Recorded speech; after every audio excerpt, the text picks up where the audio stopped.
বিশ্ববিদ্যালয়ে গেছেন, চট্টগ্রাম বিশ্ববিদ্যালয়ে যুবকেরা প্রশ্ন করতেছেন, এক মহিলা প্রশ্ন করতেছেন, স্যার জনাব তারেক সাহেব বলতেছে স্যার বলবেন না, আমাকে হয় ভাইয়া বলে ডাকবেন না হলে আঙ্কেল বলবেন। তারেক সাহেব বলতেছেন আঙ্কেল বললে এটা আমি খুব বেশি পছন্দ করব না, তবে ভাইয়া বললে খুশি হব। কথা কি বুঝতে পারছেন? মানে সবাই একটু যুবক থাকতে চায় নাকি কন? ভাইয়া বলে উনি খুশি হবেন। বিএনপির বর্তমানে চেয়ারম্যান যিনি, আগে ভারপ্রাপ্ত চেয়ারম্যান ছিলেন, মা মারা গেছে, এখন উনি চেয়ারম্যান দলের। হাজার হাজার মানুষ, লক্ষ লক্ষ মানুষ ওনার কথা শুনেছেন। সেই অনুষ্ঠানে 18টা মাইক চুরি হয়ে গেছে, 5 কয়েল তার চুরি হয়ে গেছে। তাহলে উনি নিজেও বুঝতে পারতেছেন যে চুরি বন্ধ করতে হলে মানুষের তৈরি করা নিয়ম নীতি দিয়ে বন্ধ করা সম্ভব হবে না। কথা বলেন, রাগ করতেছেন আপনারা? রাগ কইরেন না। উনি আসছেন, দেশের যুবকেরা অনেক বিশ্ববিদ্যালয়ে গেছেন, চট্টগ্রাম বিশ্ববিদ্যালয়ে যুবকেরা প্রশ্ন করতেছেন, এক মহিলা প্রশ্ন করতেছেন, স্যার জনাব তারেক সাহেব বলতেছে স্যার বলবেন না, আমাকে হয় ভাইয়া বলে ডাকবেন না হলে আঙ্কেল বলবেন। তারেক সাহেব বলতেছেন আঙ্কেল বললে এটা আমি খুব বেশি পছন্দ করব না, তবে ভাইয়া বললে খুশি হব। কথা কি বুঝতে পারছেন? মানে সবাই একটু যুবক থাকতে চায় নাকি কন? ভাইয়া বলে উনি খুশি হবে, আঙ্কেল বলে একটু কষ্ট পাবে, এটা খুব বেশি পছন্দ করতেছে না। তো যাই হোক, জনাব তারেক রহমান আসছেন, ভালো কথা, আলহামদুলিল্লাহ। মাঝে মাঝে দেখতেছি নামাজ পড়তেছেন, আজান হইলে বক্তব্য বন্ধ করতেছেন, ইমাম সাহেবকে চেয়ার আগে দিচ্ছেন, বাসের ড্রাইভারও টিস্যু দিচ্ছেন, খুবই ভালো। মানুষের চোখে যা করতেছেন মোটামুটি ভালো কাজ। অনেক মানুষ যায় ওনার পা ধরে সালাম করতে চায়, উনি ঠেলে দিচ্ছেন। অনেক পীর সাহেব তো পা আগে দিয়ে থই, কথা কয় না কেন? আর ওনার পায়ে সালাম করতে গেছে, জনাব তারেক রহমান সরে গেছে না, এটা আমি পছন্দ করি না, পা ধরবেন কেন, সরে যান, সরে যান। আল্লাহু আকবার। এগুলো ভালো কথা কি বুঝতে পারতেছেন? ওনার জন্য দোয়া করি, উনি মা হারিয়েছেন, বাবা হারিয়েছেন, এতিম একজন মানুষ, আল্লাহ যেন ওনার উপরে খাস রহমত বরকত নাজিল করেন। জোরে বলেন আমিন।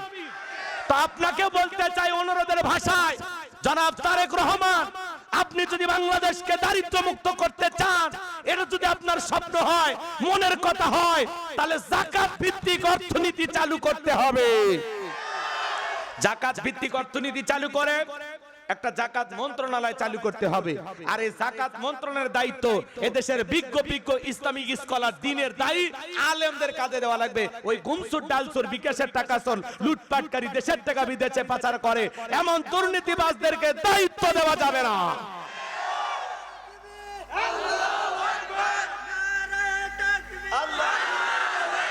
লিল্লাহি তাকবীর। শুনেন, দেখেছেন আপনারা চেয়ারম্যান সহ নেতা চাল সহ গ্রেফতার হয়েছে, এলে দৃশ্য দেখেননি? বাদ দেন, ওই গল্প বাদ দেন, বেশি করলে বেশি হবে, রাগ ভাষায় না, চাচা এমনি খেপে আছে, আমার দিকে তাকান।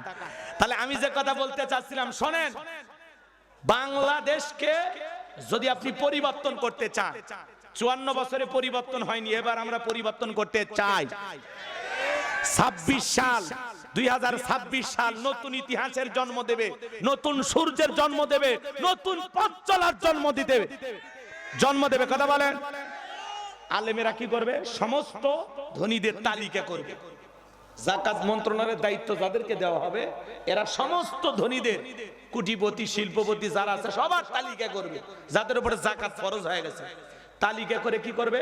ইনি ধনী মানুষ, এদেশের অধিকাংশ ধনী হিসাব করে যাকাত দেয় না, এনার যাকাত আসছে 1 কোটি টাকা, কোনো মতে 5-10 লাখ টাকা যাকাত দিয়া নিজের 90 লাখ নিজেই মারিয়ে খায়। আর এই দেশের মানুষ যাকাত মানি পাইছে শাড়ি লুঙ্গি, এমন 200 টাকার লুঙ্গি কিনে দেয় ভাই, লিটল লুঙ্গি পরে থাকলে জান্নাত জাহান্নাম সব বোঝা যায়। এমন শাড়ি দেয় 300 টাকা দাম, ধুয়ে দিলে শাড়ি না মশারি খুঁজে পাওয়া যায় না। কথা কয় না? এই ধনী এই শাড়ি তোর বউরে পরাবি, যাকাত মানি শাড়ি লুঙ্গি না। হযরত ওমর ফারুক ডেকে বলেন, তোমরা যাকাতের অর্থ এমন ভাবে দাও যাতে ওই ব্যক্তি যাকাতের জন্য আর কারো দুয়ারে হাত না পাতে। বলুন আল্লাহু আকবার। এই ছেলেটা বেকার বসে আছে, ওরে যাকাতের 1.5 লাখ টাকা দিয়া জামির বাজারে দোকান ধরায়া দেন। আল্লাহ চাইলে 5-7 বছর ব্যবসা করে ছেলে নিজেও ভবিষ্যতে যাকাত দেবে। কথা বলেন ঠিক কিনা? এই ছেলেগুলো বেকারে বসে আছে, ওরে যাকাতের 1.5 লাখ টাকা দিয়ে অটো ভ্যান রিক্সা কিনে দেন, এগুলো চালায় দৈনিক 500-700 হাজার টাকা ইনকাম হবে। ওই ছেলেটার বেকার থাকলো, একটা বিধবা নিয়ে আসছে, শাড়ি দিয়ে কি লাভ, সেলাই মেশিন কিনে দেন, 2টা ছাগলের বাচ্চা কিনে দেন, 2টা গাভী কিরা দেন, এগুলো লালন পালন করে ভাগ্যের চাকা ঘুরাবে। যাকাতের টাকা দিয়ে মানুষের কর্মস্থানে ব্যবস্থা করে দিতে হবে। কার কি সমস্যা জাকাতের টাকা দিয়ে সমাধান করা লাগবে, ভালো করে বুঝবেন বাজান।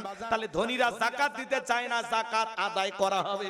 বলেন তো আপনার ব্যাংকে কত টাকা, বইয়ের অ্যাকাউন্টে কত, সাদা কত, কালা কত, গোপন সিন্ধুকে কত আছে? 2,75,72,500 টাকা। ধনী জাকাত দেবে না, জাকাত আদায় করা হবে। আল্লাহু আকবার। এই দেশে একটা জরিপ করে দেখা হয়েছে, 10 বছর যদি ধনীদের কাছ থেকে জাকাত আদায় করা হয়, আর জাকাতের যে 8টা খাত আল্লাহ কোরআনের ভিতরে দিয়েছেন, এই 8টি খাত অনুযায়ী জাকাতের টাকা যদি সঠিক ব্যক্তিদের হাতে বন্টন করা হয়, 10 বছর পরে বাংলাদেশে একজন গরিব জাকাত নেওয়ার মতো খুঁজে পাওয়া যাবে না। বলুন আল্লাহু আকবার। তাহলে সমাজকে পরিবর্তন করতে হলে 10 বছর সময় দেওয়া লাগবে। কথা বলেন, ইসলাম আলাদেরকে 10 বছর সময় দিতে রাজি আছেন? ইসলামের জন্য দিতে রাজি আছেন? কারা কারা হাত তুলে দেখান, লিল্লাহে তাকবীর। আল্লাহ জমিনকে ইসলামের জন্য কবুল করো, চিল্লায় বল আমিন। হাত নামান আমার সোনা ভাইয়েরা। জাকাত ভিত্তিক অর্থনীতি না চালু করলে সমাজ আপনি পরিবর্তন করতে পারবেন না। তাহলে ধনীরা জাকাত দিতে চায় না, জাকাত কি করা লাগবে? আদায় করা হবে। শুনেন 2 মিনিট একটা ঘটনা বলি। মুসা আলাইহিস সালামের নাম শুনছেন? আমি কি বলবো? আল্লাহ নবী মুসা আলাইহিস সালাম কারুনকে যা বলে, কারুন তোরে জাকাত দেওয়া লাগবে। কারুন ডেকে বলেন আমি জাকাত দিতে পারবো না। মুসা আলাইহিস সালাম ডেকে বলে জাকাত না দিলে জাকাত আদায় করা হবে। নবী মুসার রাগ কম না বেশি? যে নবী রেগে গেলে মাথার টুপি ভেদ করে চুল খাড়া হয়, আজরাইলকে পর্যন্ত থাপ্পড় মারে। আল্লাহ সেই পয়গাম্বার রাগান্বিত চেহারা দেখার পরে কারণ ডেকে বলে, পয়গাম্বার রাগ করার দরকার নাই, কত টাকা দিতে হবে বলেন। মুসা আলাইহিস সালাম ডেকে বলে, শতকরা 2.5% ঠিক আছে, আমার একটু সময় দেন, আমি হিসাব নিকাশ করে আপনাকে জানাবো। এই কারণকে আল্লাহ তো সম্পদ দিয়েছিল, 70টা উট লাগতো চাবি বহন করতে। চাবি যদি এত হয় তালা কত, আর তালা যদি এত হয় সিন্ধুকে মাল কত, ছোট মাথায় ধরবে না। কারণ এইবার হিসাব নিকাশ করে দেখে এত পরিমাণে জাকাতের টাকা আসছে, হাজার হাজার কর্মচারী দিয়ে সারাদিন সারা রাত যদি জাকাতের টাকা দেওয়া হয়, এরপরে টাকা শেষ হবে না। এমনিতে কৃপণ পায়ে স্যান্ডেল দেয় না, ক্ষয় যাবে বলে, গায়ে জামা পরে না ছিঁড়ে যাবে বলে, সেই কৃপণ কি এত টাকা জাকাত দিতে পারে না? সে একটা গভীর ষড়যন্ত্র করলে। এলাকা একটা 2 নাম্বার মহিলা ছিল, নাম হলো সবদা। এই সবদা নামের পতিতার কাছে যা বলে, সবদা রে তোরে 2 বস্তা টাকা দেবো অ্যাডভান্স হিসাবে, আজকে 1 বস্তা টাকা দিলাম, আর আগামীকালকে সাক্ষী দেওয়ার পরে আর 1 বস্তা টাকা দেবো। বিনিময়ে আল্লাহ নবী মুসা আলাইহিস সালাম যে মসজিদে দাঁড়ায়া আল্লাহর পথে মানুষকে আহ্বান করবে, ওই ভরা মসজিদে দাঁড়ায়া একবার শুধু বলবি নবী মুসা দিনের বেলা ওয়াজ করে আর রাতের বেলা আমি সবদার সাথে রাত কাটাই, বাস এতটুকু কথা বললে এনাফ, বাকি যা করার আমি করব। সবটা যেহেতু 2 নাম্বার মহিলা রাজি হয়ে গেল। এইবার পরের দিন সকালবেলা আল্লাহ নবী মুসা আলাইহিস সালাম হাজার হাজার জনতার সামনে ওয়াজ করতেছেন। মুসা আলাইহিস সালামের আলোচনা শোনার পরে সবদার পাষাণ হৃদয় গইলা চোখ দিয়ে পানি ঝরতেছে। বলেন আল্লাহু আকবার। কারণ ইশারা বলে দাঁড়াও, বলেন আর একটু শুনি। 2 জন লোক পাঠায়া দিল, ওরা জোর করে সবটাকে ভরা মসজিদে জোর করে দাঁড় করে দিল। যখন কারণ লাভ পেরে দাঁড়ায় বলে মুসার আওয়াজ বন্ধ কর, তাকা দেখ 2 নাম্বার মহিলা দাঁড়াইছে। মহিলাটা 2 নাম্বার 1 নাম্বার মুসা নবীকে জানে, রতনে রতন সেনে। এইবার সবটা যখন দাঁড়িয়ে গেছে, কারণ তখন ডেকে বলে, সবটা তোমার যা বলার তুমি বলো, আমি তোমার সাথী আছি। সবটা এবার ডেকে বলে, কারণ তুমি বৈশা পড়ো, আমি যেহেতু দাঁড়িয়েছি বলার জন্য আমাকে বলতে দাও। এইবার সবটা ডেকে বলে, ও দেশের জনগণ শোনো দিয়া মন, আমি জীবনে কোনোদিন মুসা নবীকে দেখি নাই। আজকে মুসা নবীর আলোচনা শোনার পরে আমার পাষাণ হৃদয় গইলা গেছে। আমি সিদ্ধান্ত নিয়েছি আর খারাপ কাজ করব না, অশ্লীল কাজ করব না। আমি তওবা করে ঈমান আনতে চাই। বলেন আল্লাহু আকবার। আলেমদের ওয়াজ শুনে বেনামাজি নামাজি হয়ে যায়, সুদ করে ঘুষ করে ভালো হয়ে যায়, বেপর্দা চলায় মা বোনেরা পর্দা করে, দাড়ি কাটা যুবকটা দাড়ি রাখে। কথা কন। এইবার সবদা বলতেছে, কারণ কেন লাফালাফি করতেছে আপনারা কি জানেন? গোপন তত্ত্ব ফাঁস করে দিয়ে বলতেছে, ও গতকাল রাত্রিতে আমার বাড়িতে গিয়েছিল, আমার 2 বস্তা টাকা দিবে বলে ওয়াদা করেছে, অ্যাডভান্স হিসাবে আমাকে 1 বস্তা টাকা দেওয়া হয়েছে, আজকে সাক্ষী দিলে আর 1 বস্তা টাকা দেবে, বিনিময়ে আমাকে কথা বলতে হবে। নবী মুসা দিনের বেলা করে, রাতের বেলা আমি সবদার সাথে রাত কাটাই, কিন্তু আপনাদেরকে সাক্ষী রেখে বলতেছি মুসা নবীর চরিত্র ফুলের চাইতেও পবিত্র। বলুন আল্লাহু আকবার। ওয়া মাকারু মাকারাল্লাহ ওয়াল্লাহু খায়রুল মাকিরিন। এলাকার যে গর্ত ঘুরেছে নিজের গর্তে নিজেই পড়েছে। যারা ট্রাইব্যুনাল গঠন করে কোরআনের পাকি শ্রেষ্ঠ মুফাসসির আল্লামা সাইদি হুজুরকে মৃত্যুদণ্ডের রায় দিয়েছে, আজকে নিজেদের তৈরি করা ট্রাইব্যুনালে নিজের নামেই ফাঁসি রায় হয়ে গেছে।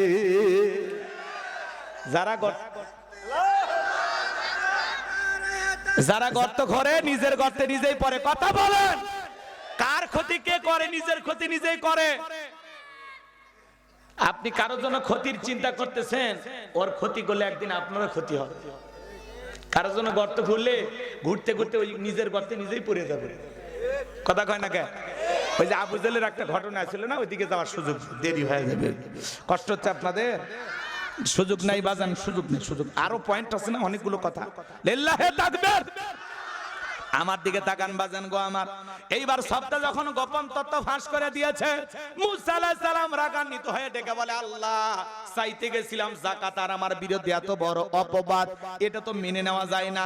জমিনকে ওয়াদারকে গ্রাস করে ফেলে আল্লাহ দোয়া মঞ্জুর করলেন, কারণ এর ধন সম্পদ হাঁটু পর্যন্ত জমিনের ভিতরে চলে গেছে। ও বলে ব্যাপার না, উঠতে পারবো, দেহে শক্তি আছে। এইবার যখন কোমর পর্যন্ত মাজা পর্যন্ত চলে গেছে, বলে ব্যাপার না, উঠতে পারবো। এইবার গলা পর্যন্ত যখন জমিনের ভিতরে চলে গেছে, দেখে বলে, ও নবী মুসা, ধন সম্পদ যা আছে সব তোমার আর তোমার আল্লাহর, তুমি নিয়ে যাও, জানটা একটু ভিক্ষা দাও। মুসা আলাইহিস সালাম ডেকে বলে, আল্লাহুস সামাদ, আমার আল্লাহ অমুকফেকি, আমার আল্লাহ কারো কাছ থেকে কিছু নাই না, শুধু দিয়ে যায়। কারণ রে তোর ধন সম্পদ সহ জমিনের ভিতরে চলে যা, আর পৃথিবীর ইতিহাসে সাক্ষী থাক, তোর মতো যারা স্বর্ণ রূপা টাকা পয়সা জমা রাখবে, আল্লাহ রাস্তায় যাকাত দেবে না, তাদের জন্য আল্লাহ তাআলা কিয়ামতের ময়দানে তুই কারণের কাতারে দাঁড় করায় বিচার করবে। এজন্য আল্লাহ সূরা তওবা স্পষ্ট বলেছেন, যারা স্বর্ণ রূপা টাকা পয়সা জমা রাখে, আল্লাহ রাস্তায় খরচ করে না, যাকাত দিতে চায় না, এই সম্পদের কারণে আল্লাহ বলেন তাদের জন্য রয়েছে আযাবের সুসংবাদ। আপনার সম্পদ আপনার জাহান্নামের শাস্তির কারণ হবে। যাকাত হলো মালের ময়লা, যাকাত দিলে আল্লাহ আপনার সম্পদকে পবিত্র করবেন। ধনী যদি যাকাত দেয় সম্পদ কমে না বাড়ে। আল্লাহ আপনাকে যাকাত দাতা হিসেবে কবুল করছেন, আলহামদুলিল্লাহ। এটা শুকরিয়ার বিষয় যে পৃথিবীতে যত মানুষ যাকাত দেয় তাদের মধ্যে আমি একজন, আলহামদুলিল্লাহ। আল্লাহ আমার হাতটা এই জায়গায় রাখছে, আল্লাহ চাইলে এই জায়গায় রাখতে পারতো না? তা আল্লাহ দয়া না? এজন্য যাকাতকে জরিমানা মনে করবে না, যাকাত দেবেন, হিসাব করে যাকাত দেবেন। উপশহর বগুড়া এক চালের দোকানদার প্রথমে 1400 টাকা যাকাত দিচ্ছিল, সেই মানুষ আজকে কয়েক লাখ টাকা যাকাত দেয়। তাহলে 1400 থেকে কয়েক লাখ, তার মানে টাকা কমছে না বাড়ছে? খালি বাড়েনি, কোটি কোটি টাকার মালিক হচ্ছে, কোটি কোটি। আল্লাহ দিছে ভালো মানুষ, 5 ওয়াক্ত নামাজ পড়ে, প্রত্যেক বছর আলে কোন জায়গায় কয় টাকা হিসাব করে যাকাত দেয়। দুইটা গুণ, খালি নিয়মিত নামাজ পড়ে আর ঠিক মতো যাকাত দেয়। আর চালের ব্যবসা করে, 2 নাম্বারই নাই, কোন চালে কি ডাইরেক্ট বলে দেয়। সততা ভিতরে আসে। চিন্তা করেন, কোটিপতি আল্লাহ বানিয়ে দিছে, রাগ করতেছেন? এই সম্পদ দেওয়ার মালিক কি? আল্লাহ ধনী বানাইছে, হিসাব করে যাকাত দেন, কৃপণতা করেন কেন? আল্লাহ তাআলা আমাদেরকে যাদেরকে সম্পদ দিয়েছেন আমরা হিসাব করে যাকাত দেব তো ইনশাআল্লাহ।